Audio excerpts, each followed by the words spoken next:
मुंबईतील लोकल अपघातात ठाण्यातील घोडबंदर इथं राहणाऱ्या 44 वर्षांच्या मयूर शाह यांचाही मृत्यू झालाय। मयूर शाह डोंबिवलीत फ्लॅट विकत घेणार होते आणि त्याच कामासाठी ते फ्लॅट मालकाला भेटण्यासाठी ठाण्याहून डोंबिवलीला जात होते। पण स्वप्नातलं घर घेण्यासाठी निघालेल्या मयूर यांचा लोकल अपघातात दुर्दैवी मृत्यू झालाय।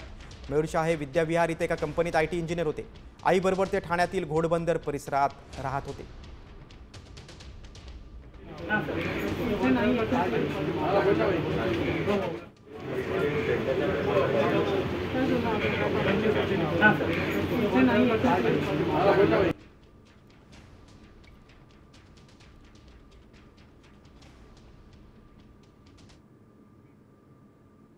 तो IT इंजिनियर आहे आणि तो 44 वर्ष 43-44 वय असेल त्याचं आता।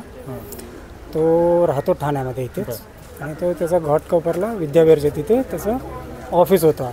एक डोंबिवलीला तो कुठं कदाचित त्याचं एक फ्लॅटचं डीलसाठी चालू होतं बोलणं। तर ते जो ओनर जो आहे तिकडचा तो डोंबिवलीला राहत होता। तर कदाचित शक्यता आहे की तो तिकडे भेटायला गेला असेल, कारण की ही दुर्घटना तिकडच्या बाजूला घडली आहे। तो घाटको म्हणजे ऑफिसला जायच्या अगोदर तो तिकडे जाण्याची शक्यता आहे।